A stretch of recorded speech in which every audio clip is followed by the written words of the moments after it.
In this video, we're going to have a look at fixed asset reclassification. You might need to do this if you want to split an asset or if you want to combine assets together. So if we look at how we split one, first I'm going to search for my fixed assets. You can see here I've got my fixed asset list. Now let's say when we acquired this laptop here that it was actually two laptops, but we only created one fixed asset record. If I open up this fixed asset card, we can see that we purchased on the 1st of the 1st and we depreciated up to the end of that month. Okay. So what I'm going to do is I'm going to reclassify this laptop to another laptop. So the first thing I'll do is copy the fixed asset to create a new one. Okay, and I've now got my new laptop here, which isn't acquired. Now I'm going to search for the fixed asset reclass. So fixed asset reclassification journal. Enter into here.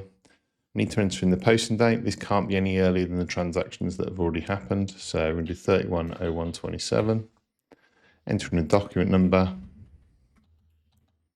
Select the asset we want to reclassify from, which is this laptop, and then select the new fixed asset number, which is this laptop. We've then got the reclassify acquisition cost. So I'm going to say 50% because I want to split it in half. If you'd rather deal with amounts, you can personalize that in. So if I go to personalize, you can add in the reclassify acquisition cost amount instead. Okay. Then I'm going to reclassify the acquisition cost and also the depreciation. And then once I'm happy with all of that, I'll click on reclassify. Do you want to reclassify the journal lines? Yes.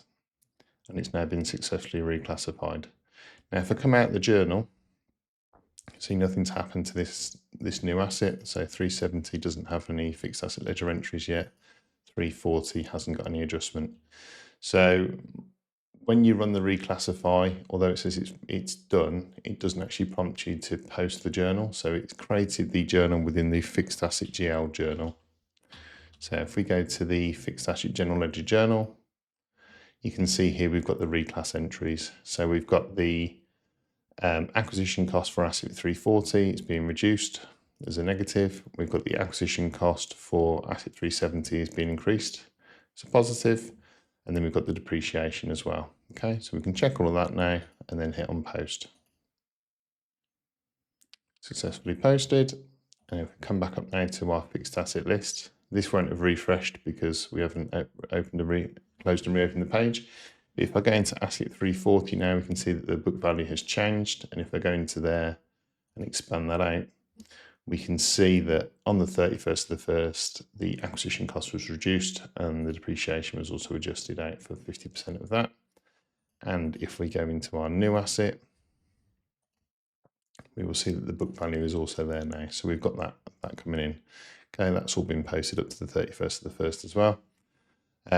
So I hope that video was helpful. If you found that helpful at all, please give it a like. If you've got any questions or you want me to discuss anything else, please drop a comment below and consider subscribing to the channel for future content. As always, have a great day.